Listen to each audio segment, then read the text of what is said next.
Hi, everyone. Hope you're doing well, and thank you for joining us for the second of our evening panels. That's all around our recent project, Amplified Voices, Turning Up the Volume on Regional Youth Culture Histories. My name is Lisa. I'm the Archive Projects Manager at the Museum of Youth Culture. We're an emerging museum that's all about celebrating the lives of young people and teenagers here in Britain over the last 100 years, from the 1920s to present day. We've been working on a big project this past year and a half called Amplified Voices, which has been funded by the National Lottery Heritage Fund. So firstly, a massive thank you to National Lottery players for supporting the work. To give you a bit of an introduction to the project and what we've been working on, Amplified Voices is really about championing the stories of young people and youth cultures outside of the big cities where a lot of these narratives are quite often based, whether that is London or Manchester or other bigger cities. And part of that work that we've been doing is working with Outreach Champions, who is our kind of outreach program, where we have worked in target areas across the UK. Those have been this year Glasgow, Carlisle, Newcastle, Bolton, Coventry and Birmingham. And so really exploring stories that the museum doesn't have as many histories from yet, and really looking at some of those lesser known narratives. We're really excited this evening to be chatting to two incredible other heritage projects that are doing incredible work, doing local archiving and telling histories and collecting histories, where that kind of fall outside of those big city narratives again. First of all, we're going to be hearing from Ibrahim from the Bolton Asian Migration Project.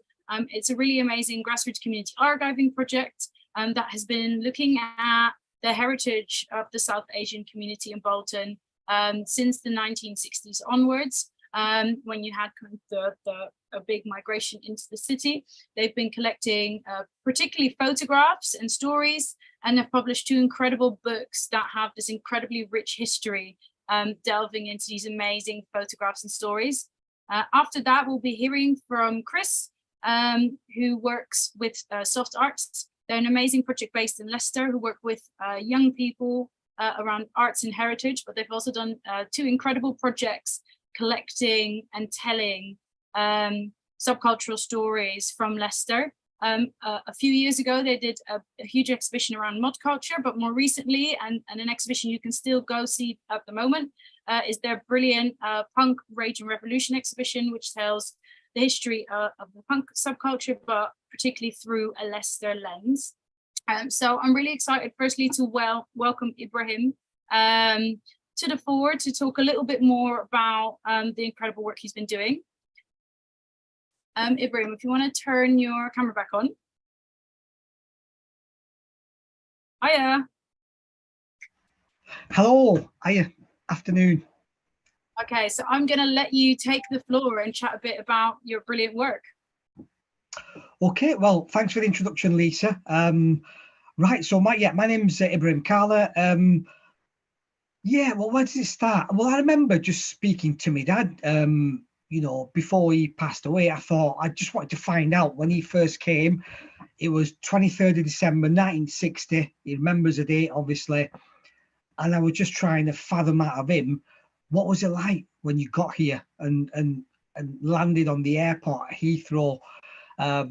So he sort of started telling me, and I just took a bit of an interest in that and wrote it all down before it was too late. And he's been gone now 10, 15 years. So I'm really glad I wrote it all down. And then a few other people were asking me, it was those mainly the first generation migrants who arrived in the 60s in Bolton as mill workers, really. So I sort of captured a bit of that. And then that evolved into the title, which was Bolton Asian Migration.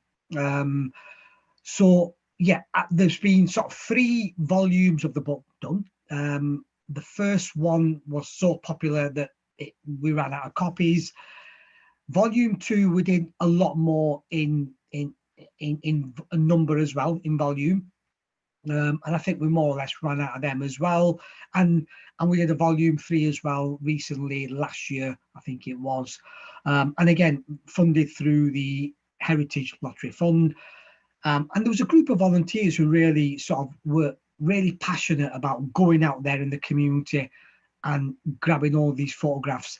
And the main thing is, people will say to you, yeah, I've got photographs, they're in the loft, but they just won't get them down from the loft. And they'll say to you, oh, I'll get them down, and we never see them.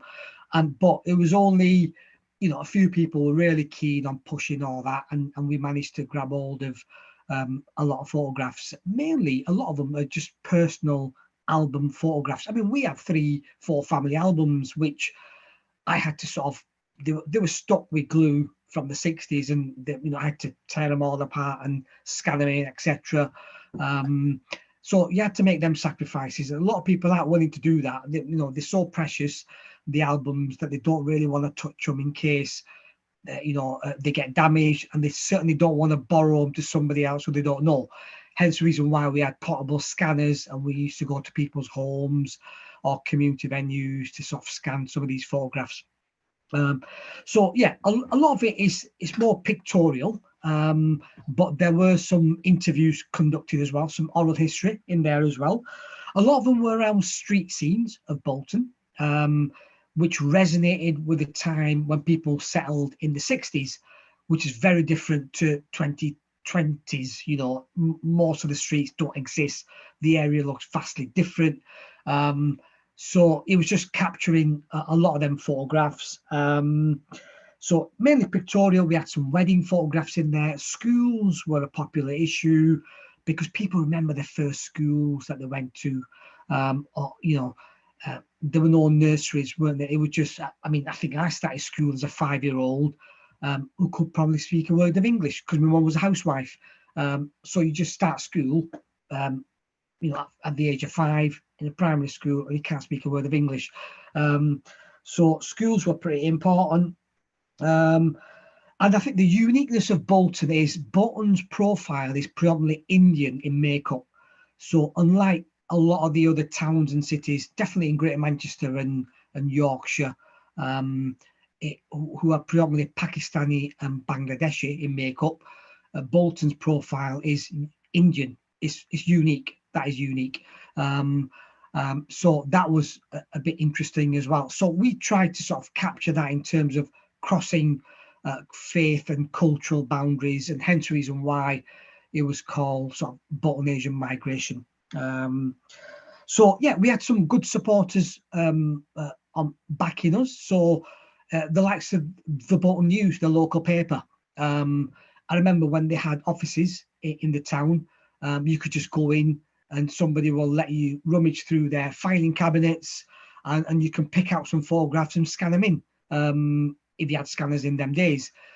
You know, and then one thing led to another, you move offices, and I think a lot of them photographs are digitized now anyway. So we were able to sort of collate a lot of photographs from the Bolton News, and they were really crucial in giving us permission to use all these photographs.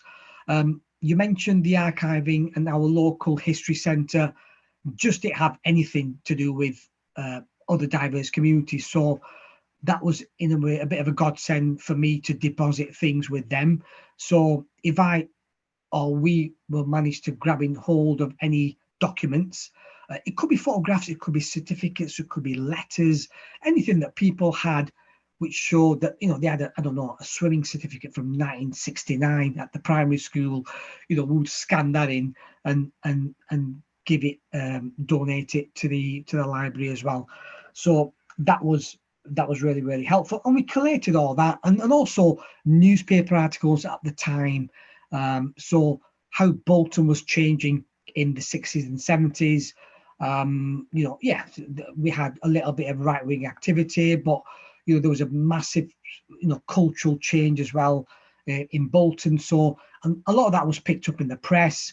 So some of the articles, a lot positive, were sort of included in the books as well. And again, all given permission to us by the Bolton Evening News at the time it was called. Now it's called the Bolton News.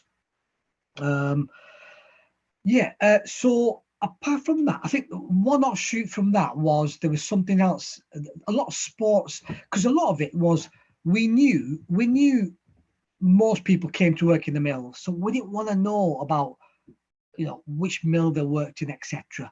It was more about their sports, recreational lifestyles, what they did, what they used to do in their spare time. Yeah, and a lot of it was sports related. It was football, cricket, etc. There were some clubs that were established in the 60s. So Bolton Indians Cricket Club, Dean Derby Cricket Club are two.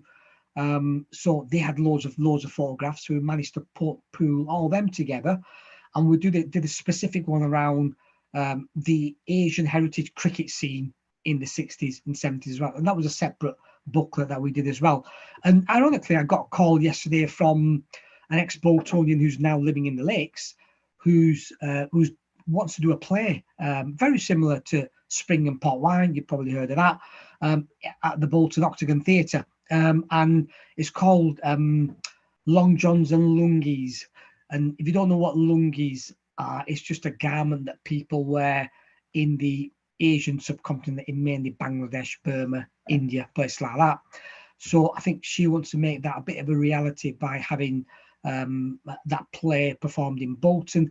And she wrote this 15 years ago, but she contacted me yesterday and said, Ibby, how do I get into the Octagon, and will you support me with this? And it's a dream that she really wants to fulfill. And and then we also get a lot of requests from people at schools to come in and talk about the project, and the universities. We had hardbacks of the book published as well, and they were distributed free to all the libraries and the schools and sort of community activists in the area as well. And I think that's a brief summary of the Bolton Asian Migration Project.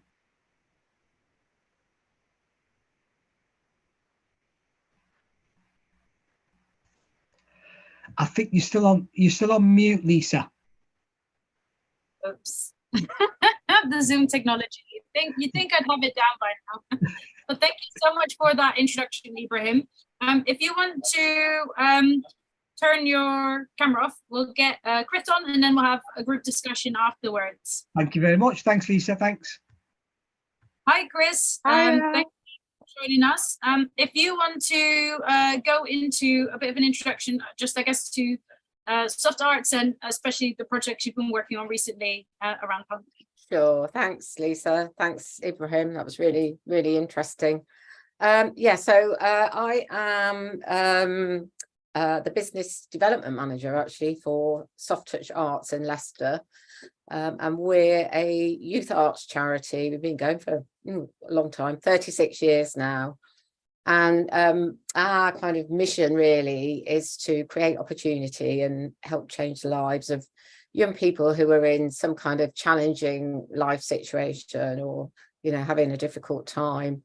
So as the arts in the title says, we use a whole range of different creative media to engage young people, mainly with the aim of kind of building their confidence and self-belief, giving them kind of new connections, you know, so they're learning new skills. But actually it's quite an informal project, so it's not like, you know, it's not like a school or that we run courses. It's more about running exciting creative projects that they can kind of get involved with, learn new skills, build their confidence, and connect actually with the cultural life of the city.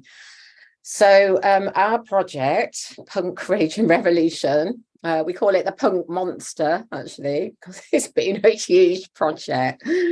I suppose we you know, like Lisa, thank the National Lottery Heritage Fund and National Lottery Players for making it possible. So they are our main funder of the project, but also we've got a number of other funders because it has actually been quite a massive project.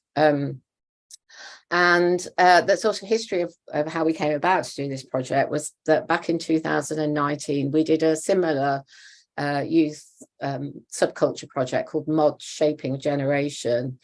And the idea of that project and this one really was that we were engaging with people who were part of that youth subculture, both the youth subcultures, telling their stories, you know, about what life was like when they were younger, the sort of political and social environment, showing the sort of fashions and music, everything associated really with that that time, and that young people involved with Soft Touch were kind of learning directly from them, really hearing their stories, meeting them, learning about that that subculture, but then taking inspiration from that and creating their own kind of artwork, fashion, music, film. So we held, for the mods project, we held a big exhibition. We're kind of across the road from Leicester's main museum, Leicester Museum and Art Gallery. So our charity is just across this kind of quite historical walkway in Leicester.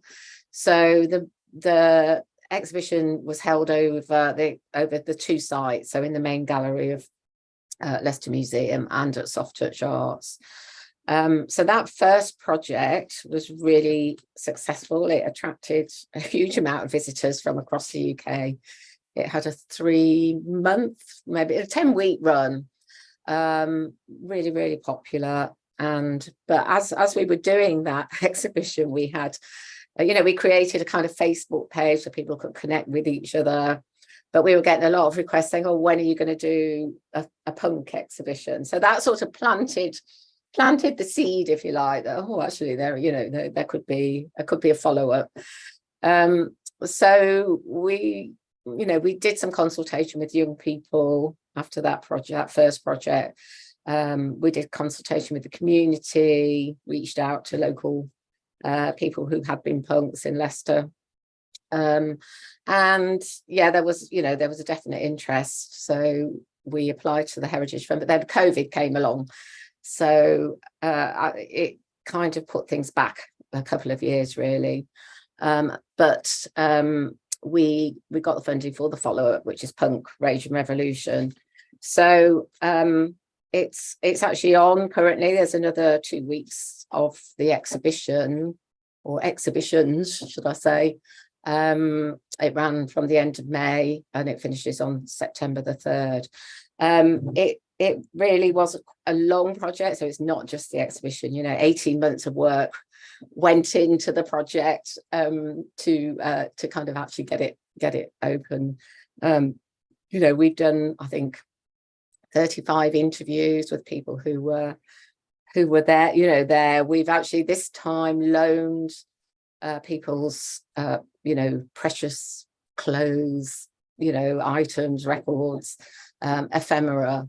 And we've had we've had 3 young people who are kind of paid interns on the project. So they're learning, you know, curation skills. They've worked alongside the team. And the team itself, the project itself, it's quite an unusual partnership, because there's us, Soft Touch, the charity, that I suppose are the overall managers.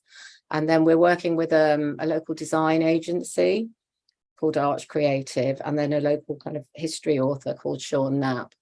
And then for this project, we've also had a number of ambassadors on board. So a really fantastic ambassador, Dr. Emma Parker from Leicester University. So, you know, we've had a lot of partners, a lot of funders and sponsors, but and a huge amount of young people, actually. We've worked with about 250 young people. And this young curators group that have worked on the project all along. So the project's been really successful again. You know, we've had people from all across the UK coming to visit. The comments have been great. I think with both of these projects, they are, you know, that they're attractive to people who don't normally go to museums. There's a lot of that in the comments. There's a lot of people that are saying, I learned so much about punk that I didn't know. You know, there's so many things that are similar in today's society as there were back then. Things need to change. It's inspired a lot of people to, you know, and especially the young people, it's given them a platform and a voice to express how they feel about issues in society, which I don't think they necessarily get now as they did back in the 70s. It tells a story of UK punk, but as Lisa said, it's involved much more of a kind of Leicester perspective, and actually people really like that, not just people from Leicester but other people that have come, because we sort of uncovered the stories of quite a lot of creative people from Leicester that were actually contributed to the, you know, really the kind of the whole punk subculture and the start, you know, they were there from the start of it, moved to Leicester, from Leicester to London.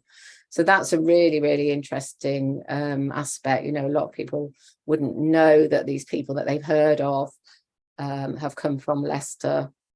Yeah, what else? Then we as well, we organised a weekend festival to tie in, which has just happened over the last weekend and nearly killed me from organising it. But again, it was really successful. Local venues got involved, you know, showing films, putting music on. Because part of this project, we had to show that we were going to kind of bring people to Leicester and increase kind of footfall in the city centre and benefit local businesses. So we had some funding from our local BID, Business Improvement District. Both universities got involved and sponsored. We set briefs for students at De Montfort University, fashion, textiles, graphic students, and they responded, sort of activism in design brief. So they got involved. We've had content from Vivienne Westwood via someone called Roger K. Burton, who is a sort of stylist and has kind of the contemporary wardrobe. He knew Vivienne Westwood and Malcolm McLaren, so we have all her punk era shop clothing. We had the big Jamie Reed, who sadly passed away a couple of weeks ago. His sort of mural telling the stories of the Sex Pistols and some of his political work as well. So we, you know, some real key kind of UK punk items with quite a wow factor, along with like multimedia with films, music. But yeah, really at the heart of it, I think, and one of the things that's been so successful is the young people being able to kind of say what they want. You know, there's comments from them about all the different subject areas that are included in the exhibition. And those Leicester people really feel that they've been kind of involved. You know, they absolutely love it. So yeah, it's only 2 weeks. I can't believe it's only 2 weeks away from you know, being taken out and finishing. But actually, as part of the project as well, we involved Northampton Museum and a small independent gallery in Nottingham called Backlit Gallery, and they're going to be kind of linking in really with the whole way that we've delivered this project, and do their own take on the punk scenes in Northampton. They're having a few of the artifacts from our exhibition, but not the whole thing by any means, because that'll be it. They're telling their story. And similarly in Nottingham, I think that's going to be in November. They're taking their own approach and again approaching local people. So it's sort of got that regional reach, really, you know, so people can, you know, actually go and see those as well, you know, as well as this. So there's probably loads more to say because it's such a massive project, but yeah, and some of those interviews, you know, because it is kind of protecting that heritage at risk, they'll be archived and available really for people to listen to and use for the future, along with some of the imagery and stuff like that. So yeah, I think that's probably enough from me. No, that's amazing. Thank you so much. I mean, just anyone who's listening, the exhibition is still on until the 2nd of September. That's right, and there is a website. It's just rageandrevolution.co.uk. There's quite a lot of content on there, and we've got an Instagram and Facebook page at punk RAR, so you can sort of see you know, the breadth of stuff that's been going on through those, really. So if you're in Leicester, go check it out, or go to Leicester to go check it out. Yeah, definitely. Definitely. Amazing. Right, Ibrahim, if you want to come back in as well, and then we'll have a bit of a chat together. I guess one first thing to kind of, I guess, ask both of you, you know, in terms of this idea of representing and telling regional and local stories, had anyone that you'd worked with been approached before, where they kind of like, it was the first time that they were asked to share their story, basically? I think a couple of the sort of punks that we work with may have been involved with the Museum of Youth Culture and shared some photographs, because it's this these two friends that have stayed friends since the punk days were in a band in Leicester back in the day, and they just love sharing their stories and photographs. So I think they might have been in one of your publications, Lisa, but and one of the people involved, Wayne, has got this amazing collection of photographs that he took during the punk days. And again, occasionally I've seen some of his photos shared around, but I think generally, none of them had really been approached. Yeah, Chris, yeah, I'd agree with you there. I mean, in terms of ours was more oral history of those people who were youngsters in the days when they arrived. You know, people were 17, 18, 19 or whatever, coming to a new country. So yeah, oral history was definitely new. And like I mentioned earlier, our local archives, local history centre, didn't have anything to do with Black and Asian people, really. You know, despite, you know, Windrush nurses had settled in the town in the 50s. And I've not seen any of that in Bolton, you know, so I think we've missed out on that unless people get the skates on pretty rapid and do it quickly before that generation goes as well.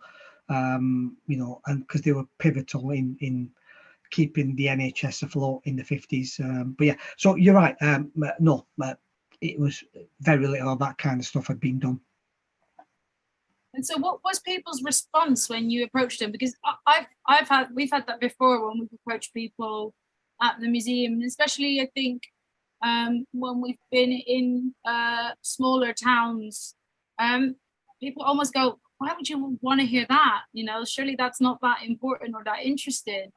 And you kind of have to break through and say, you don't just want to hear about, what happened in other cities, or, you know, we really have to work to validate and confirm with people, you know, your experience is just as important, just as interesting. I don't know if either of you faced that. I think people were quite excited, really, you know, that they were able to share those stories, and a lot of them said, oh, I won't be able to remember anything. But the way we kind of got people together was we had these like little get-togethers to start off with.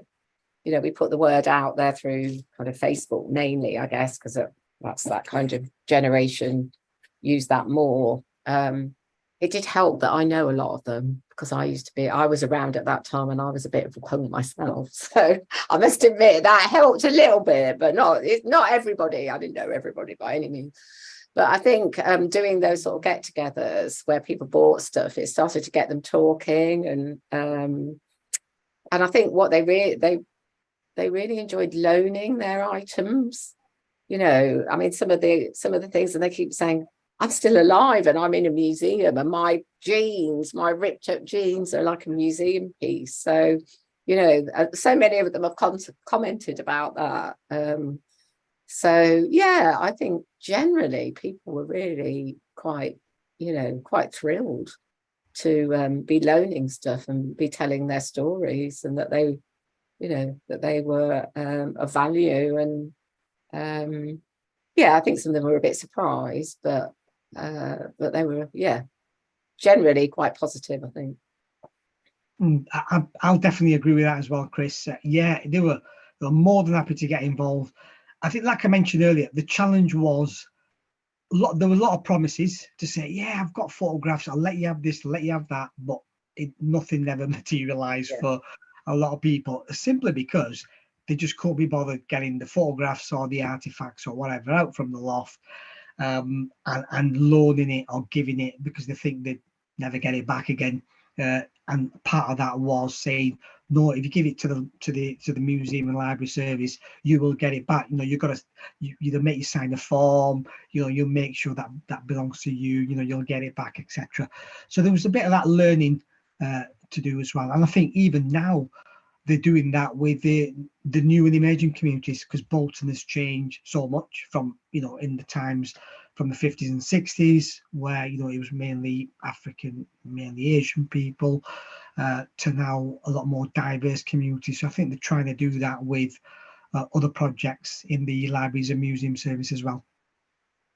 And I know exactly what you were talking about as well, Chris, when people then see themselves back in an exhibition. It's quite a surreal experience. How did people find that, Ibrahim, to be handed a printed book that has their family photos in? What was the response to that like? Yeah, like I mentioned, we ran out of copies, and there was, so when we applied for other bids, we made sure there was a reprint of the previous editions, and you know, we because we were dishing them out free as well. Obviously, to all the volunteers and the participants and people, the families. So part of the deal was, if you donate some photographs or let us use them, you'll get as many books as you want, you know, and that's about maybe 2 or 3 maximum between their families. So that worked really, really well. But yeah, they were loving it, and you know, people were picking them up, and even the libraries that we were depositing them in, the local libraries, they seemed to go missing from there. So we had to sort of replenish some of them stocks as well. But yeah, I think they were fascinated and over the moon that there was some a sort of a hardback version of a book with their photographs in there. So yeah, it was good.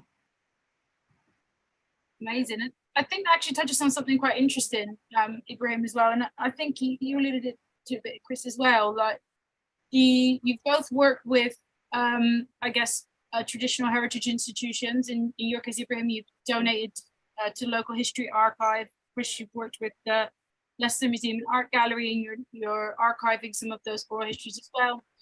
I guess it's a 2-part question. You know, what response did you get from those organizations, seeing as they didn't have very much of those histories themselves? And what do you think, I guess, they can do more to actually preserve and tell these more diverse stories, whether that is telling migration stories or telling subcultural stories that are often overlooked in the heritage sector? I think this exhibition, and the fact that we did loan such a lot of personal collections, was a steep learning curve for us, mainly because of the expectations of the museum, who you know, they have their systems, and we didn't quite fit that.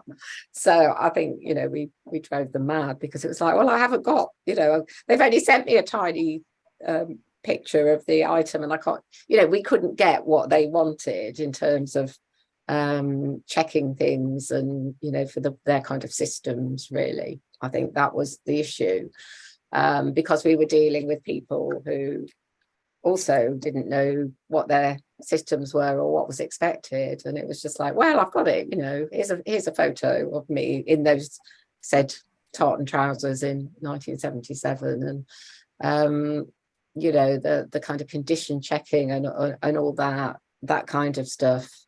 I mean, we wouldn't have been able to do that kind of exhibition unless we worked with a museum partner, like, because we wouldn't have the insurance, we wouldn't have the security.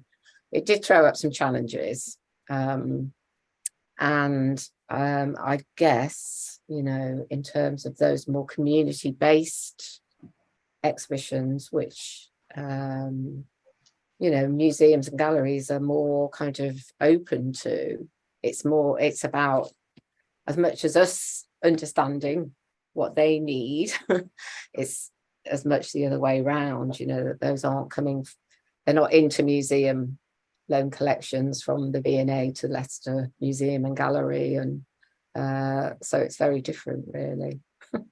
So yeah, as quite a learning curve. And I guess, you know, I suppose it's, you know, if those museums and galleries are open to that, it's letting people in the local community know, or having some support mechanism there through their kind of staff, you know, their staffing or their roles, really, that do understand those communities and the challenges for smaller organisations. That's I can definitely relate to the loan side. We did a big exhibition at the Herbert. It was our first show ever, and it was so incredible to do, and it was such an amazing opportunity, but it was such a learning curve because the objects that we deal with are t-shirts that people have had since the 70s and they still wear today. And it was kind of one of those processes like, okay, well, we need to get them like 2 months in advance because they need to go through a freezing process, tests, and suddenly we're like, okay, well, actually, you know, as a small organization, we don't have to do that in our day-to-day or when we do our own exhibitions. But thinking about that in a museum context, we're like, okay, well, we need to try and find this balance between going through all these processes and making sure the museum has all their bits ticked off, but also making sure that it doesn't get too convoluted and too complex. Because, as you say, these are everyday people who, you know, quite often things that they're still wearing or they're still using, and they're just loaning it for the exhibition, and then they're taking it back and they'll take it back on the street again. Yeah, exactly. Yeah, I think from my perspective, if you look at local history societies at the Museum and Arts Gallery, they were all of a specific demographic, mainly older white people, looking at the history of the society going back, you know, late 19th century, 20th century, of the local areas, etc. And I mean, there still isn't any Black or Asian history society in Bolton. I don't know if there is in other parts of the country. And I think it was a godsend when, you know, we were depositing things with them. So we always had sort of good relationships with them, and they were always very accommodating. And even now, you know, I think Bolton's population is now about, according to the census, about 25%, you know, of a diverse sort of community. So, you know, moving forward in the future, it'll need to sort of reflect that in its sort of the way they present exhibitions, etc. So we're hoping that, you know, projects like ours will sort of have an influence in that going forward as well. Yeah, no, and I think it's really interesting that, or really exciting when, like, I guess, independent projects like yours and ours as well, when we deposit things with local archives, because I do think it does make a change.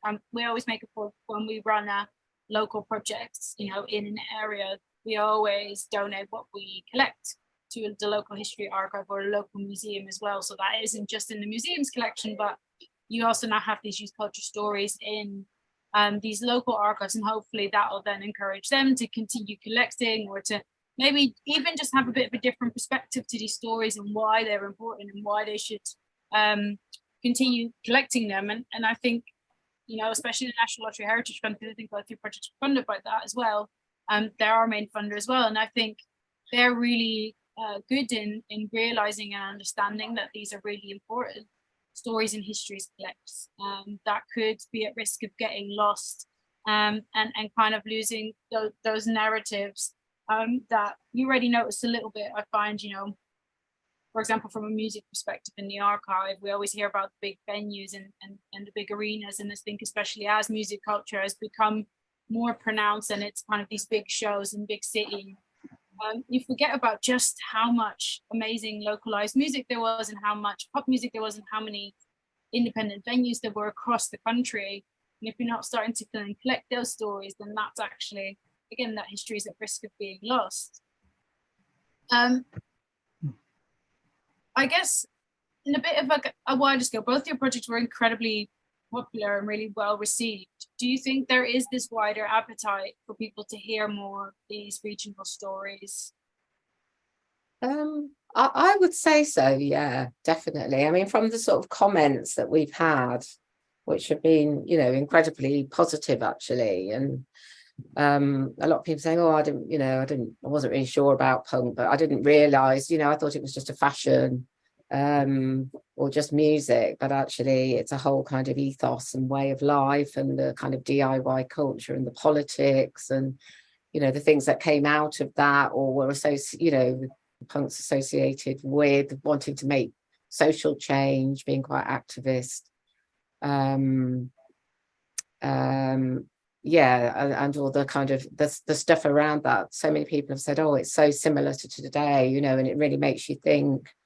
You know, a lot of people said there needs to be more of this kind of thing in museums, or in Leicester, but in museums in general, that are, you know, that are kind of, I suppose, accessible, and not just reach a diverse audience, but tell a sort of diverse story, really, something a bit different that, you know, comes under a name that people know, but think associate it with one thing, but actually they get such a deeper knowledge and understanding when you kind of delve into it and get local people's stories, like what young people's thoughts. A lot of people really love that the young people's content and what they created and what they thought punk means now, for example.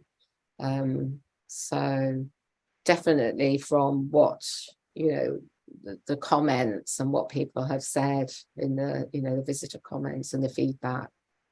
I mean, we always say, well, we're getting what's next already. The museum is saying, what are you going to do next? It's like, oh, need a rest first. Have a catch up, and then Yeah. But, Yes. it's quite interesting, because I think you said something quite important. I think when you do these more regional and localized projects, you can really get under the skin of something a lot more. I think when the big exhibitions are really exciting as well, like say when the V&A does a big exhibition, subculture, and it gives you really amazing overarching view, but because it's trying to do a whole scene over a whole country, you get the big moments that everyone knows about, and like that kind of really I guess well-known side and well-known story. And actually when you hear these personal stories, how people experienced it, how they discovered it, small local venues, all those connections, I think that's where you can really start understanding a subculture better as well. yeah, definitely. How about you, Ibrahim? Yeah, just what was the question again? Because I had it in my mind and I've just lost my train of thought. So the question was about the impact of telling these localized stories. Yeah, okay. So basically, yeah, you're right. The first thing people say to me is, when's there going to be another edition? Is there going to be a fourth edition of the book? I'm thinking, oh, well, I might not have capacity, but somebody else might have to lead on that. And looking at to regional level, I mean, at a local Bolton level, I don't know whether anything similar has been done before. People do talk about World War II contributions, etc., by the, you know, diverse Black and Asian communities, etc. But in terms of the youth subculture element, you know, when people arrived as youngsters in the country, or when they were growing up in the country, in the place like Bolton, you know, yeah, there's it needs to be done, I think, with the new and emerging communities. I reckon. I give the example of the Windrush generation. I personally haven't seen anything. There might be, but you know, there'll be lots of opportunities to do things around, I don't know, in Bolton, the Irish community, the Ukrainian who settled in 80 years ago, the Irish over 120, 30 years ago, etc. And I don't see any of that in Bolton as well. So, I mean, potentially, you know, there might be things from history books we could sort of collate together and put together. I'm not sure. I think that will be really good if that can happen.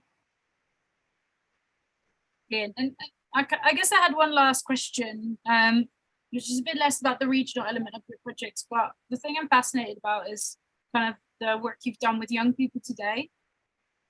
Because I don't know how it is for both of you. I mean, Chris, for you definitely, of course, it's a huge part of your work.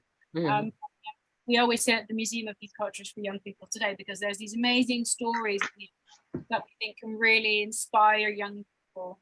And actually there's a lot that can be learned from these youth cultures and also from these kind of local histories and local stories that aren't, again, these bigger narratives, but actually relate more directly to them in terms of where they've grown up and where they live. So I guess it was a bit more of a general question around the work with young people, why it's important, but also I guess the reaction they've had to some of the stories and the content that they've worked with. Yeah, well, I think for Soft Touch, you know, it's what we do. It's our DNA. It's our kind of, you know, why we exist is engaging young people in, you know, in kind of arts and culture, who wouldn't normally engage or think it was for them. And so I think for this project in particular, we really tried hard to make sure that young people were at the heart of it by having this sort of young curators group, which was a fluid group, really. We said we wanted to work with sort of 25 young people through this group so they could join. They might leave, but others might join. I mean, I think they in particular, because they had such an intense experience all the way through, and we're still working with them now. You know, they've had chance to go on, you know, when we went down to choose the Vivienne Westwood costumes from Roger, they came with us and looked, you know, when they went to places like that they wouldn't go to, and sort of hear the stories. They were there, they wrote the questions for the older, you know, the punks to interview them. They came up with questions that they wanted to find the answers to. They were part of the interviewing. And, you know, by sort of widening it out to other organisations, so many other young people learnt stuff. So, you know, like at the even though the core of our work is with young people who come from more kind of less privileged backgrounds, or, you know, areas where and sort of family backgrounds where they don't get those kind of opportunities. We did also widen it out to some colleges and universities that could respond. And all through, you know, I think young people have said, oh, that thing that I said, you know, we just thought punk was a fashion, spiky hair and whatever, certain kind of music. But I think a lot of them have got a lot more understanding and feel a lot more empowered to say things, you know. So yeah, I think particularly for this project, because it, you know, I think back in the 70s, a lot was changing in society, and a lot of those young people who were involved in the kind of punk youth subculture were quite activist without necessarily knowing it. They wanted change and they weren't afraid to kind of say stuff, and they were more able to, even though there's kind of digital platforms now, and you'd think that young people are able to sort of say what they think and look and find things. I don't think they necessarily do. They don't necessarily have the confidence. So I think this, well, I hope, and well, I think, and I know that it's giving them confidence to say, you know, we started this project off with, what makes you angry? And they'll go, what do you mean? It's like, what makes you angry? What you know, what don't you like about your situation? And, you know, what do you think your future is? So, you know, that was a really good starting point. They sort of said, oh, okay, I'll write stuff down. But that, you know, it sounds simple, but actually, you know, people don't probably ask them that very often. So, yeah, I think it's been a really a good way for young people to speak out about issues. Yeah. Yeah, I mean, from our perspective, we didn't really have that many young people involved, but what we did try to do is have some sort of that intergenerational sort of input at events. So example, there's an event on Saturday that I'm going to where different cohorts of young people, well, different cohorts of people are coming. So those who grew up in the 70s, you know, they've got a group of friends, and then there'll be people who grew up, you know, in the 80s, like I did, and another group of friends. So I think they'll break up themselves intergenerationally, and I suppose it's about capturing some of them stories that way as well. I think that will work really well. And what response did you get when you took this project and those stories into schools? Yeah, schools was really good, from primary to secondary, and they just wanted some hard copies of the books, really, and physically for volunteers to go in and maybe do a session with some of the primary schools around the mills, you know, that used to operate in the area, and how people got settled into the area, etc. So yeah, it went really well. There's somebody at the door, so I'm going to just nip down. Yeah, 1 minute. Yeah, I think that's really interesting. Just like, I think many young people haven't really asked people of other generations about when they were young. It seems like a really obvious thing, but actually, like, I never really asked my parents, and I think actually it's just not a conversation that's very often had. I think part of that is young people want to set themselves apart from people of older generations and kind of create their own thing. But actually, once you start having those conversations, there's so much you can learn. But there's so many exciting discussions that happen. It's easy to forget that everyone's for young ones, I find.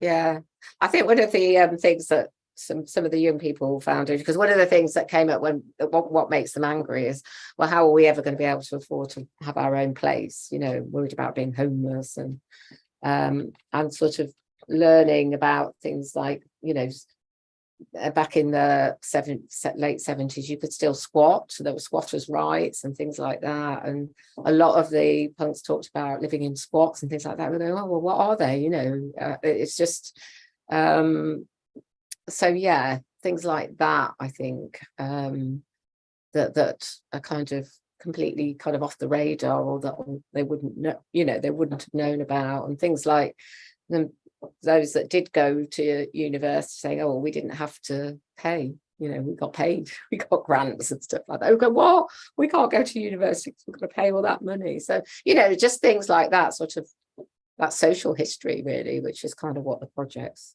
about, you know, people learning from each other and young people learning as they're taking part, really.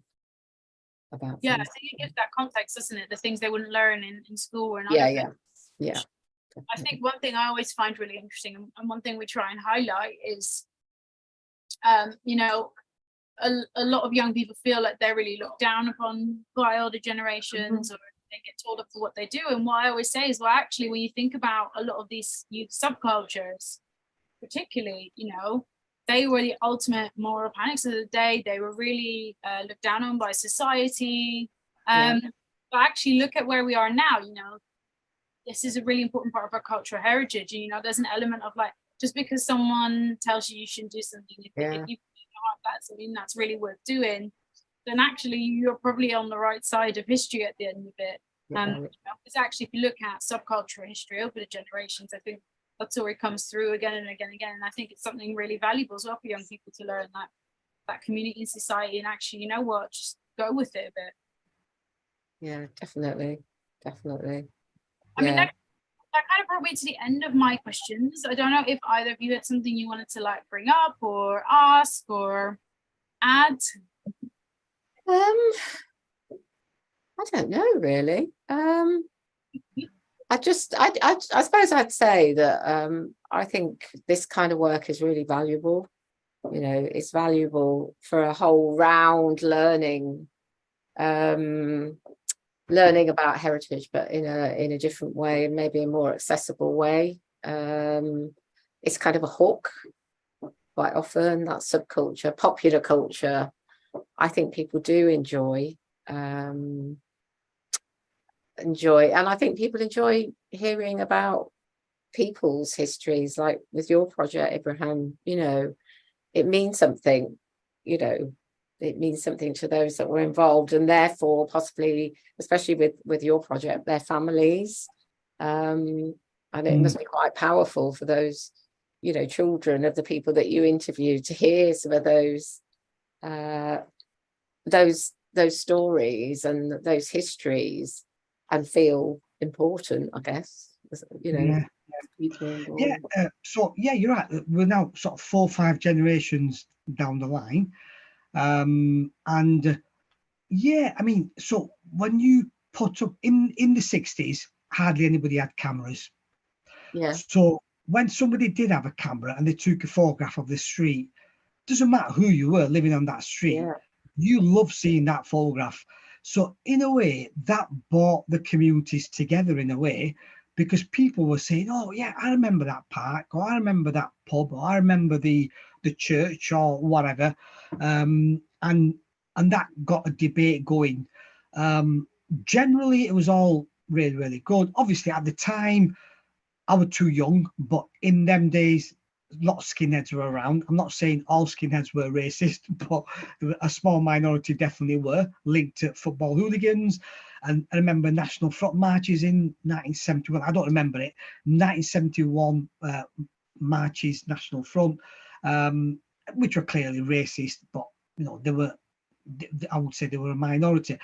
To when I was young, in the 80s, it was the mod culture, and I remember at the time, you know, there were tensions on the streets of Bolton. You know, the riots were happening in Toxteth, Moss Side, Handsworth, you name it. I think Tottenham, wherever it was, Brixton, and remnants of that was playing out on the streets of Bolton as well. And what the authorities didn't want was any of that, the copycat riots that happened a few years ago, you know, or, you know, there weren't really any tensions. It was just that youth subculture. So there would be hundreds of mods on one side of the road and hundreds of Asians on the other side of the road, with a row of the police just dividing us. You know, there was nothing, there was no real, there weren't going to be a riot or anything. It was just, they were doing their bit, we were doing our bit, really simple as that.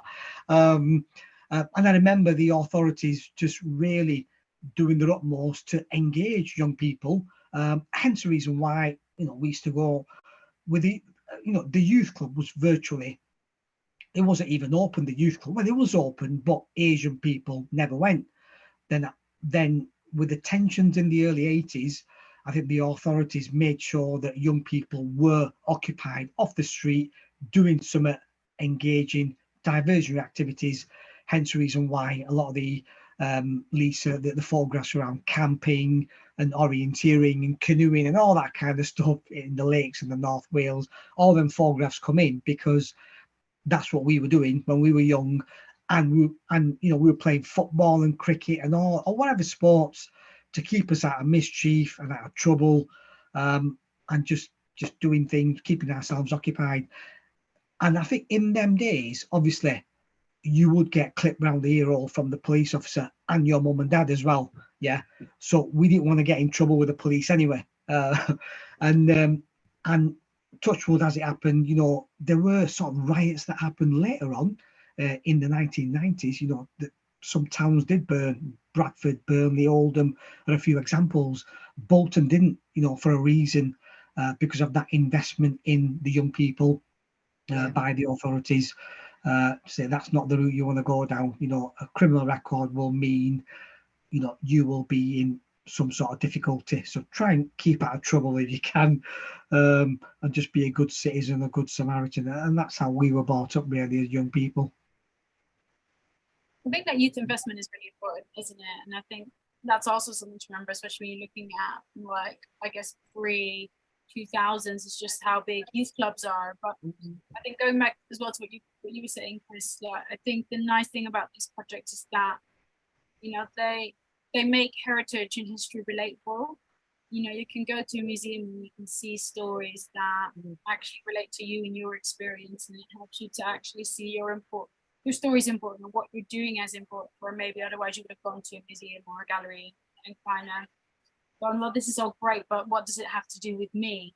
Or And I think that's why doing these localized projects and telling these stories is so important. Yeah, I agree.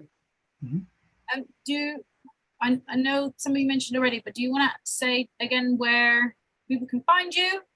I'll put it in the chat afterwards as well. But yeah, if you want to mention where people can find out more about your project. So yeah. So for the Punk Rage and Revolution project, we've got a website where you can really find out, you know, that you can see some of the interviews that we've done, find out what else is going on. So it's Rage and revolution.co.uk. The exhibition is on until the 3rd of September. It's open every day, 11 till 5 in Leicester. So yeah, if you get a chance, do come and see it, because it is a fantastic exhibition. It's a lot to see. It's not minimalist, it's maximalist. So you need a good hour to go around it, because there's so much in it in true punk style. It's quite full on, but it's great. Yeah. So Love that, maximalist.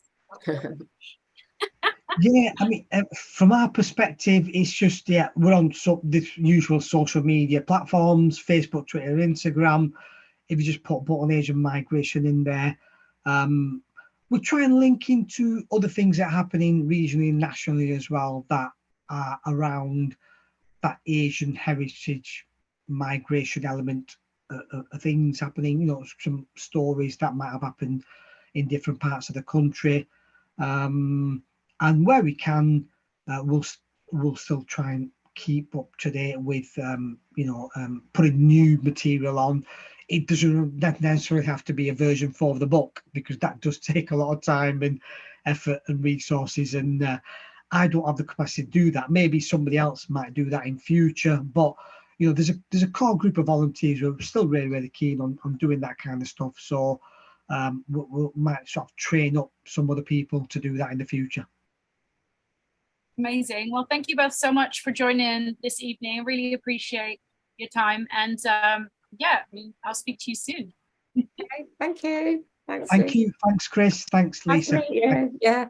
Bye. All right, take care. Bye. Bye-bye.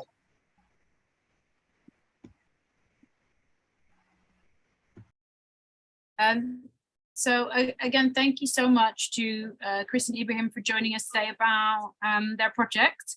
What I'm just going to talk about briefly is just some of the outreach champion projects that we've been working on as part of Amplified Voices, that were these regional stories and regional histories. And you'll be able to find out more about these on the website. We'll be releasing all these projects over the next 2 weeks or so, so you'll be able to find all these amazing stories. But I just wanted to introduce them. Now, as I said, Amplified Voices was all about us moving out of London, particularly to the Midlands and North. You know, as an organization, we've always been based in London, so naturally our collection is a bit more London centric. And so this project was really for us to start going on tour and kind of breaking out of that centricness and kind of going to new places that we'd not been before to collect stories and histories. And part of that project was all about working with individual researchers, community groups and youth groups to collect stories that they felt were important about their town or their region. So I just wanted to talk about some of those amazing projects we've been doing. One of the first ones that we were working on was up in Carlisle and across Cumbria. We were working together with Free Radicals Art, which is a LGBTQ youth group that was really interested in collecting LGBTQ stories of Carlisle, because they felt that the local museum and the local history archive, they didn't really have any of those stories present in their collections. And so they wanted to start collecting those as part of their youth group. Now, because they were all young people that were running this amazing project, they were very conscious as well that they didn't just want to look at the past and collect stories from the past, but they actually wanted to represent contemporary young people's experiences as well. And that project ended up being a collaboration between Free Radicals Art, who were doing most of the collecting, in collaboration with the Cumbria Local History Archive, and Tully House, which was the local museum. So it was really kind of a combined effort that didn't just focus on Carlisle itself, but actually the wider region. And there was a series of scanning events, kind of open days and little pop-up exhibitions that kind of was really all about getting people involved and collecting these stories. And it culminated in an exhibition in Tribe, which was so popular that there was a second exhibition at Tully House in Carlisle. And so that project is particularly photography led, but it's really this kind of extensive collection of photographs from the 1960s up into the present day, delving into experiences of growing up, but with a particular focus on LGBTQ youth stories. From there, we're going to jump down to Coventry. Some of you might know that we did a big exhibition up in the Herbert Art Gallery and Museum, which opened last year and ran till earlier this year. Now, this exhibition is the biggest museum show that we've ever done. And it was really a first time for us to celebrate and do a big retrospective of the museum's collection with a particular focus on public submissions. So as part of that exhibition, we did a series of scanning socials and workshops around Coventry, particularly working in youth centres and community centres to collect stories. But alongside that, we worked with an amazing local researcher, Mark Cook, who really wanted to focus on collecting music stories around Coventry. Now, Coventry is really known for the two-tone scene and the label that came out of that. But actually, Coventry has such a rich musical heritage. You know, whether that is, you know, the first club that had a 24-hour license, Eclipse, which was based in Coventry, up to the kind of South Asian Aldeias in the Bhangra scene. That was kind of forwarded by the local South Asian community to kind of sound system culture. And so he was really working on collecting kind of this wide mix of oral histories and stories of people from different music scenes that have come out of Coventry. And so this will be a really exciting collection of oral histories looking at those stories. In Birmingham, so not too far up the road, we worked with another youth group called We Don't Settle. Now their focus is really around getting young people, but also people from Black, South Asian, and other Global South majority communities into the heritage sector to kind of shake up some of these spaces. Now with We Don't Settle, we ran a kind of 3-week training program for 10 young people. As part of that, they learned all about creating and conducting their own heritage projects. And at the end of the projects, they each collected one oral history, and they were paid to collect that oral history as well. Now, actually next week on Wednesday, we have our final talk online panel, and Eugene from We Don't Settle will be there as well to talk a bit more widely about the organization and the project that we did together. So if you want to hear more about that, do join us next week. Now, we were actually in Bolton and did some work with Ibrahim. Now, Bolton Museums did a brilliant exhibition about growing up in Bolton, and this was really from kind of birth up to kind of teenage and early 20s. And so we worked with the museum's youth group to do a short film, collecting, again, different stories of people that grew up in Bolton across the different generations. So I think it looked at the 60s, 70s, 80s, and 90s. And this was a bit of a different project for us. We're very used to doing oral histories or having photography-led exhibitions. So it was really exciting to do a video project where 5 people were interviewed about their experiences of growing up. Lastly, we're going back up north to Glasgow. So in Glasgow, we've been working with an amazing researcher called Titi, who's been really interested in looking and collecting stories of growing up, I guess, across Scotland, not just based in Glasgow, but actually kind of across the country. Her focus has really been around looking at Black, South and South Asian people, and particularly looking at queer culture as well. So her collection of oral histories will be coming to the website later as well. So thank you so much for joining us for the second of these online talks. Our final one is going to be happening on Wednesday, 30th of August. So